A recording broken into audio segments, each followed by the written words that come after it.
우리가 어떤 박스를 하나 만나도 이 속에 무엇이 들어있느냐 그렇게 생각하죠. 그러면 금덩어리가 들어있으면 금박스고, 사과가 들어있으면 사과박스고, 복숭아가 들어있으면 복숭아박스입니다. 그래서 겉은 똑같아도 내용물이 뭐냐에 따라서 귀할 수도 있고 천할 수도 있습니다.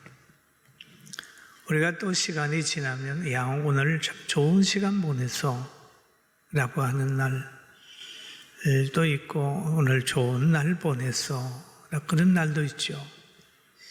그런데 오늘 우리가 5월을 보내면서 5월은 진짜 계절의 여왕이야, 참 아름다워, 귀한 달이야, 그렇게 말할 수 있어요.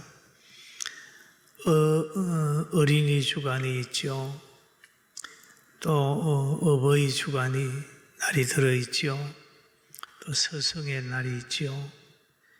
그럼 이 세상이 아름답게 되는 것은 가정도 마찬가지입니다만, 아이가 잘 되고 어버이가 잘 되고 또 세상에서 스승을 잘 만나면 그 세상이 아름다워지고 분별력이 있고 살기 좋은 세상이 되는 거예요. 근데 오늘이 스승의 주간이잖아요. 이 스승의 주간을 맞이하면 우리가 많은 생각을 합니다. 요즘에 참 스승이 있을까? 그렇게 말합니다. 그러나 참 제자는 있습니까? 참 제자도 없잖아요. 참 스승이 없다는 것은 참 제자도 없다는 겁니다. 왜? 제자는 스승을 닮기 때문입니다. 그래서 오늘 하나님의 말씀을 전할 제목은 참 스승을 따르자는 건데, 오늘 제시하는 참 스승은 우리가 믿는 예수 그리스도입니다. 할렐루야. 예수 그리스도예요. 예수님이 참 스승입니다. 갈릴리에서 바다에서 고기 잡는 제자들을 불러서 이제 자기를 따르게 만들었습니다. 따르라. 그들은 예수님의 말씀을 듣고 따랐어요. 그런데 그 당시에 예수님을 본 많은 사람들이 있었는데 예수님을 참 스승으로 몰랐습니다. 교권주의자들이나 바리새인들이나 대제사장들이나 장로들이나 이런 사람들은 참을 스승을 구별하는, 따를 수 있는 것이나 분별하는 지혜가 없었어요. 그래서 그들은 시기에 붙들려서 예수님이 좋은 일을 행하면, 귀신을 쫓아내고 큰 일을 행하면 저거 반세불, 귀신의 왕의 힘을 힘입어서 귀신 쫓아내는 거야 라고 해서 아주 평가철하해버렸습니다. 나사렛 이단의 개수야 라고 얘기를 했죠.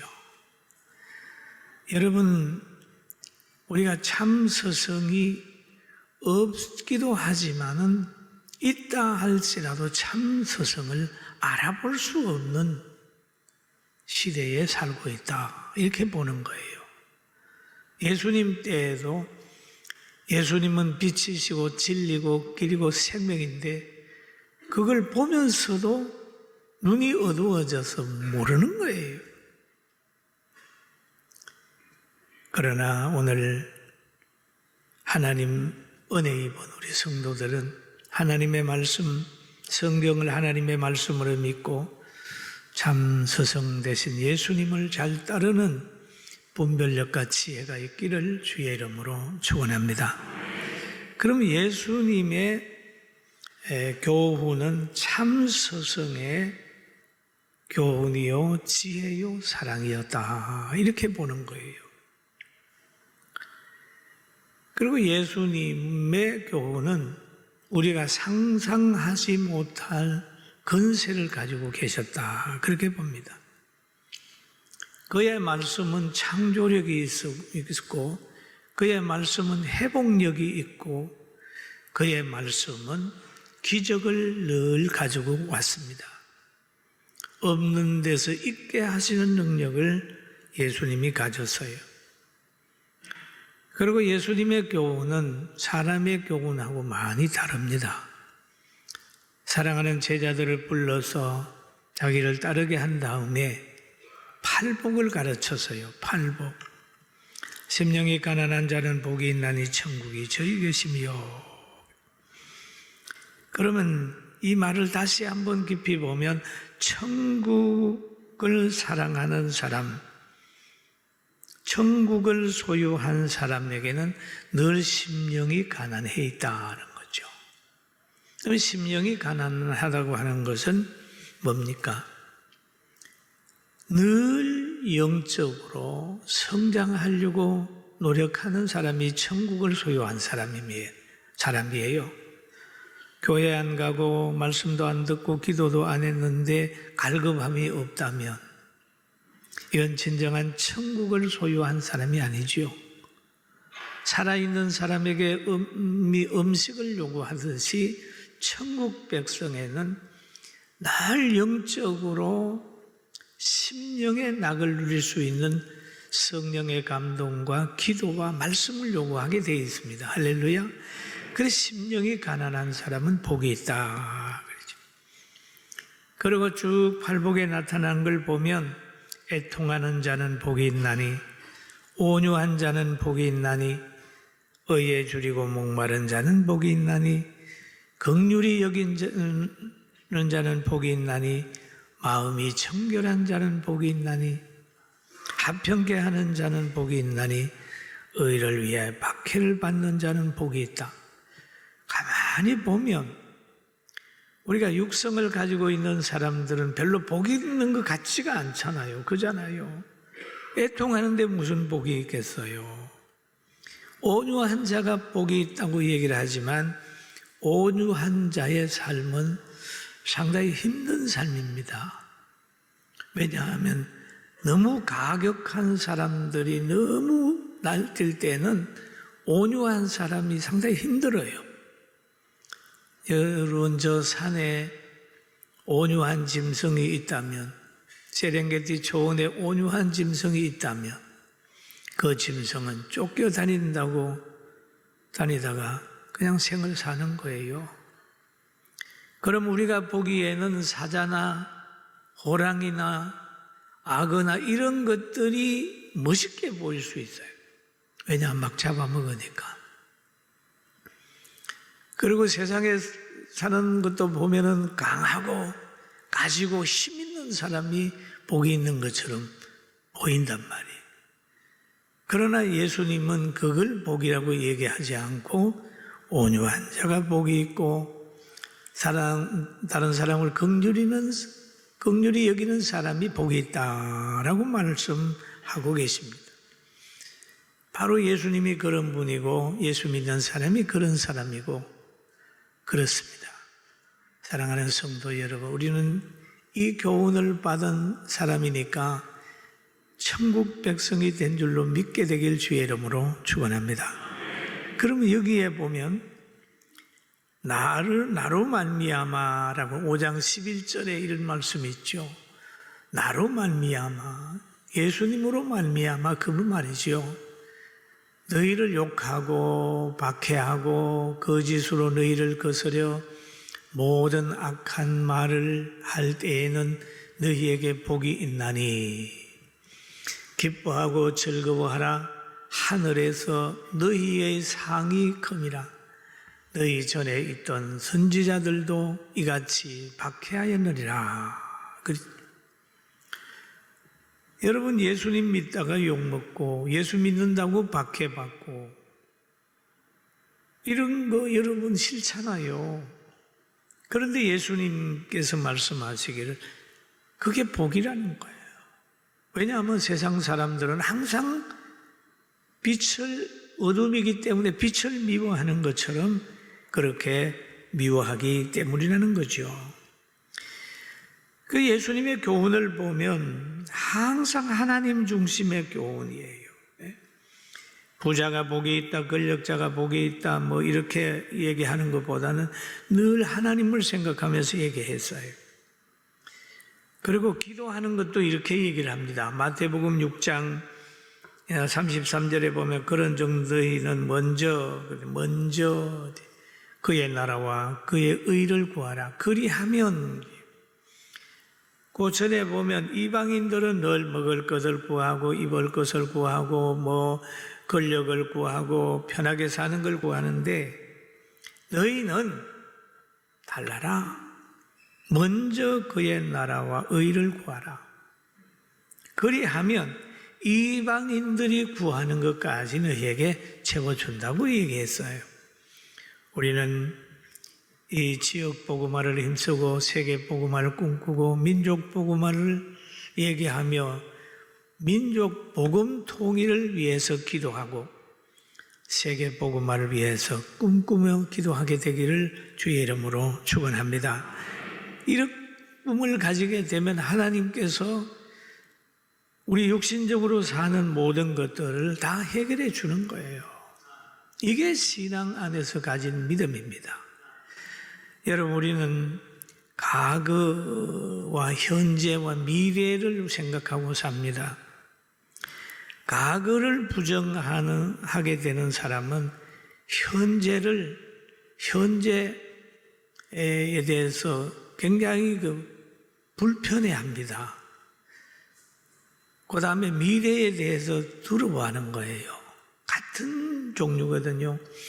잘못 살아서 나는 불행해, 나는 미래에 불안해. 여기 같은 거예요. 세트예요, 세트. 과거를 후회하고 현재 불만족하고 미래에 두려움은 한 길이거든요. 그러나 과거는 굉장히 중요합니다. 왜? 오늘은 과거의 열매로 사니까요. 미래는 오늘의 열매로 미래가 되는 거예요. 그럼 미래를 얘기하는 것은 그런 미래를 얻기 위해서 오늘을 고치라는 거죠. 오늘을 고쳐라. 오늘이 고쳐지지 않으면 내일이 어렵게 되는 거잖아요.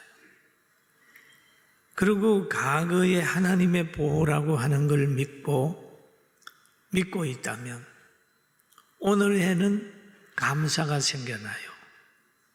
하나님이 그때 지켜주셨어.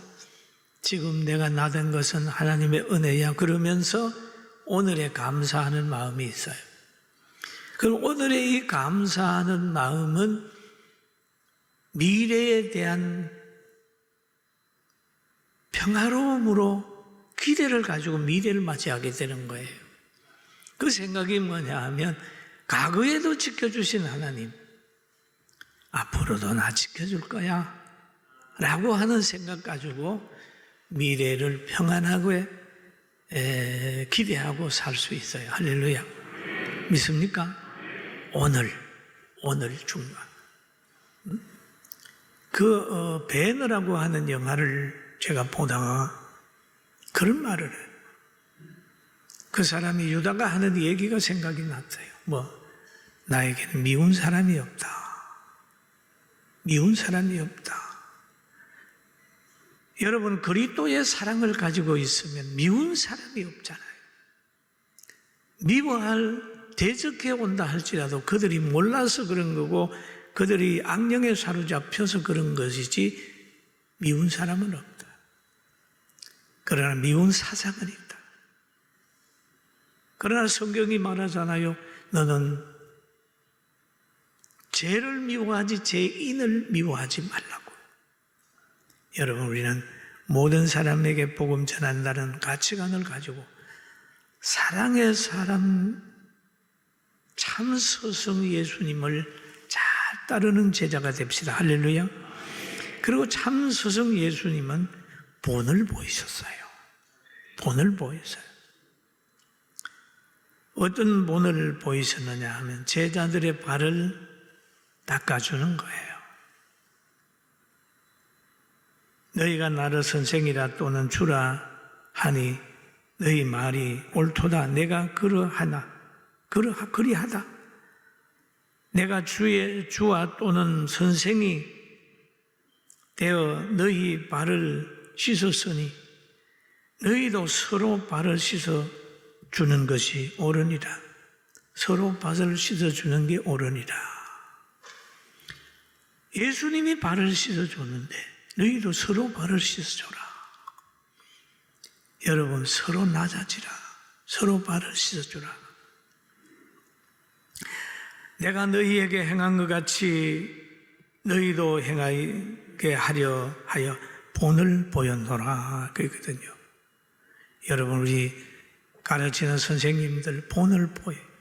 예배드리는 본을 보이고, 기도하는 본을 보이고, 연보드리는 본을 보이고, 사랑하는 본을 보이고, 본을 보이고. 이 본을 보이지 않으니까 아이들이 귀로 듣고 하는 게 아니라 행위를 따라 하는데 잘 안 될 수도 있어요. 저는 이 말씀을 전하면서 나는 본을 보이고 살았는가? 저도 돌아봤습니다.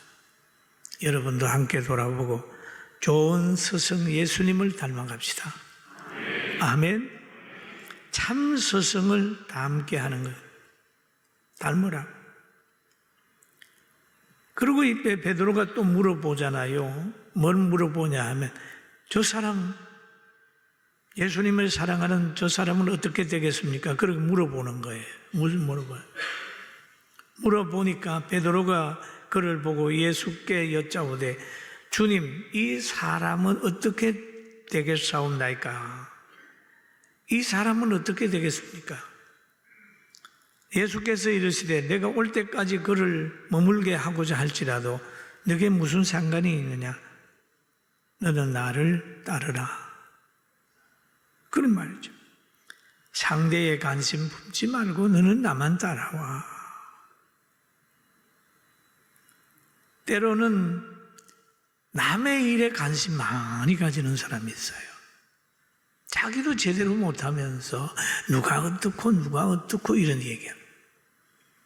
과거에 개척할 때 보통 한 100명쯤 되면 교회가 참 말이 많더라고요. 어떤 사람은 새벽기도 나오면 항상 뒤를 돌아봐. 왜? 어느 권사님 나오셨나? 사모님 나왔냐? 누가 나왔냐? 항상 돌아봐. 그래서 그때 제가 한 말이 돌아보지 맙시다. 신앙생활하면 자기나 잘하는 것이지 왜 남의 신앙을 자꾸 타치를 하냐. 기도 안 하는 사람은 얼마나 힘들겠느냐. 남의 말 하지 마라.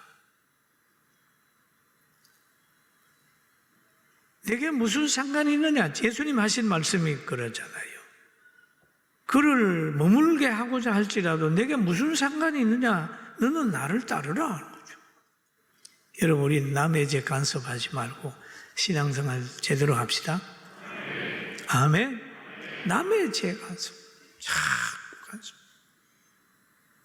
과거에 목사님 자녀들 한 100여 명이 저희 교회에 와서 이제 밤에 아이들하고 제가 장시간 동안 저녁부터 새벽 한 2시까지 얘기를 한 일이 있습니다. 쫙 돌아가면서 말을 시켰는데 그 중에 자기 교회 안 나가는 사람이 있더라고요. 아버지가 목회하는 교회 안 나간대. 왜 안 나가냐 물어봤더니 우리 아버지 교회 성도들은 별로 마음에 안 든다는 거예요. 왜 그러냐 했더니 너무 간섭한다는 거예요. 목사 딸은 이렇게 살아야 되고 목사 아들은 이렇게 살아야 되고 그리고 다른 애들이 하면은 박수를 치는데 자기들이 하면 당연시 여겨버리고 애기도 갖다 보라고 그러고 종처럼 부리는데 난 우리 교회 싫어요. 그러더라고요. 과연 그런 교회가 좋은 교회일까요? 잘못 습관이 들면 부목사 아들이다, 장로 아들이다, 뭐 아들이다, 제 아버지는 저건데 이렇게 평가, 아이는 아이로 받아들여야 되는데 그래가지고 젊은 사람 아이들을 자꾸 떠나게 만든 거예요. 여러분, 남의 죄 간섭하지 말고 저 사람이 어떻다 그 신경 쓰지 말고 자기 일이나 잘합시다. 옆 사람 보고 니나 잘해라 그럴까요?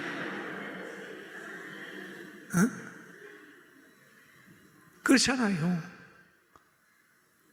자기나 잘해라. 집에서도 그러잖아요. 제대로 못하면서 가장 남편의 신앙, 아내의 신앙, 뭐 이렇게 자기만 잘하면 될 텐데, 우리 대한민국도 마찬가지예요.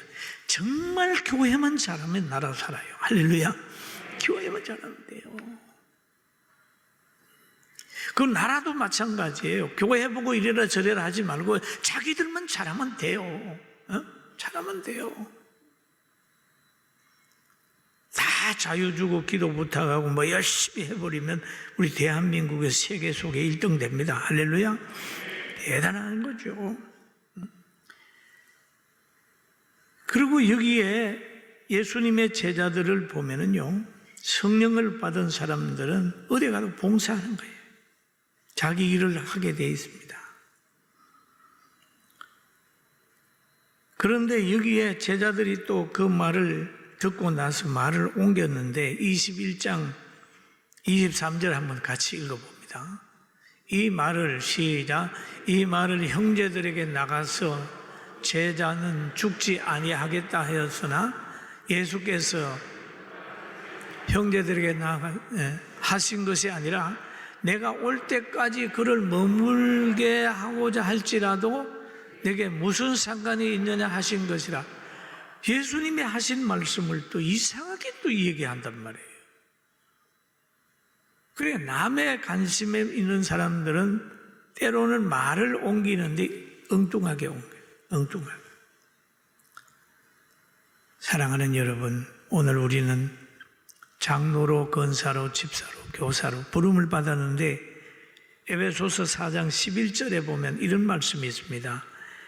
그가 어떤 사람은 사도로, 어떤 사람은 선지자로, 어떤 사람은 복음을 전하는 자로, 어떤 사람은 목사와 교사로 삼았다. 이렇게 얘기를 하고 있습니다. 여러분, 오늘 우리는 하나님의 교회를 세우기 위해서 지금까지 부름받았고 세움을 입었습니다. 우리가 어떤 좋은 환경에서 희희낙낙하면서 붙들려 있을 때 내가 돌봐야 될 사람, 잃어버린 한 마리의 양 힘들어하는 사람이 오히려 어려움을 당하고 있는지 살펴봐야 됩니다. 저는 43년 목회하면서 늘 이런 생각을 했어요. 잘 차려놓은 곳에, 멋있는 곳에 그 무리 속에 끼어서 있는 것보다는 소외된 사람들을 찾아 지금까지 왔잖아요. 지금부터 여러분 40년 전에는 노인들이 소외계층이었습니다. 노인증 하나 없었어요. 그러나 지금은 노인들이 실세가 됐어요. 지금은 어린 아이들이 지금 어려움을 당하고 있는 겁니다. 우리는 지금 교회 학교를 열어야 되고 아이들에게 힘을 줘야 되고 비전을 줘야 되고 대한민국 교회를 바로 세우기 위해서 우리는 헌신의 노력을 한다면 엘리야 한 사람이 갈멜산에 기도했을 때 나라가 바로 세운 것처럼 우리만이라도 하나의 미랄이 된다면 대한민국은 희망이 있습니다. 아멘. 그리고 하나님께서 여러분의 가정을 쓸 겁니다. 오늘 이 믿음 가지고 참 스승되는 예수님을 잘 따라가게 되기를 주님의 이름으로 축원합니다. 기도드리겠습니다. 지금은 우리 주 예수 그리스도의 은혜와 하나님 아버지의 크신 사랑하심과 성령님의 감동감화 충만되고 교통하심이 사랑하는 성도들과 가정 위에와 이 나라 이 민족 위에 성민원 위에와 한국교회 위에 세계 흩어져 있는 선교사들 위에 지금부터 영원 무궁토록 함께 있을지어다. 아멘.